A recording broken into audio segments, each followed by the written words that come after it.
High বন্ধুরা, আসসালামু আলাইকুম। আজ আমি তোমাদের সাথে শেয়ার করতে চাচ্ছি শীতের সবজি পাতাকপি ভাজি। সেই জন্য প্রথমে কিছু পেঁয়াজ রসুন হালকা ভেজে নিয়েছি। তারপর দেখতেই পাচ্ছ আমি এখানে প্রায় আধা কেজির মতন একটা বাঁধাকপি নিয়ে এসেছি। মেয়েকে যখন স্কুলে দিয়ে ফেরার পথে ফিরছিলাম, তখনই এই পাতাকপিটা আমার দেখে অনেক ভালো লেগেছে। সবজি আর বলিও না, বাবা সবজির ধারে কাছে যাওয়া যায় না। শীত তো এখনো আসেইনি, বাট শীতের সবজির ধারে কাছেই যাওয়া যাচ্ছে না। পাতাকপি তাই নাকি 100 টাকা কেজি। কি করা, মনে চাইছে খাওয়ার জন্য, তাই নিয়ে আসলাম। এই পাতাকপিটার দাম 60 টাকা এসেছে, আধা কেজির থেকেও নাকি বেশি। কি আর করব, সবজি আলাদের সাথে তো তর্ক করা যায় না, কারণ তাদের এখন ডিমান্ড বেড়ে গেছে। আচ্ছা যাই হোক, পাতাকপিটাকে আমি কুচিয়ে তারপর রেখেছিলাম। আর পাতাকপি কুচানোর আগে আমি পরিষ্কার করে নিয়েছি। তারপর পেঁয়াজ রসুন হালকা ভাজা ভাজা করে এখানে আমি পাতাকপি দিয়ে দিয়েছি, সাথে কিছু কাঁচামরিচ আর পেঁয়াজ কুচি দিয়ে দিয়েছি। এখন এটাকে আমি আলতো হাতে নেড়ে নিব। হ্যাঁ, আমি কিন্তু পাতাকপিটা সিদ্ধ করে পানি ফেলে দিই না।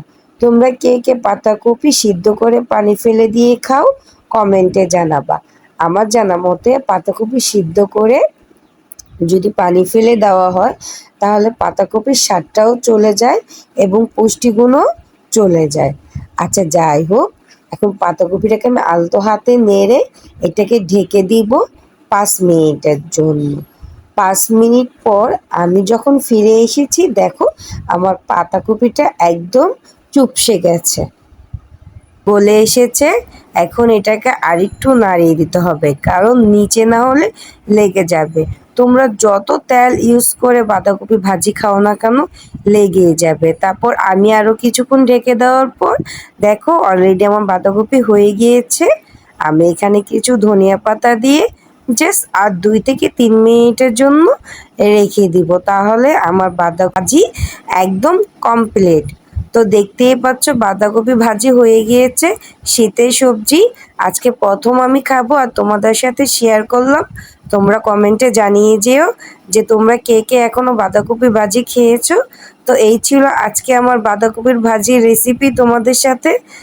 খুবই মজা।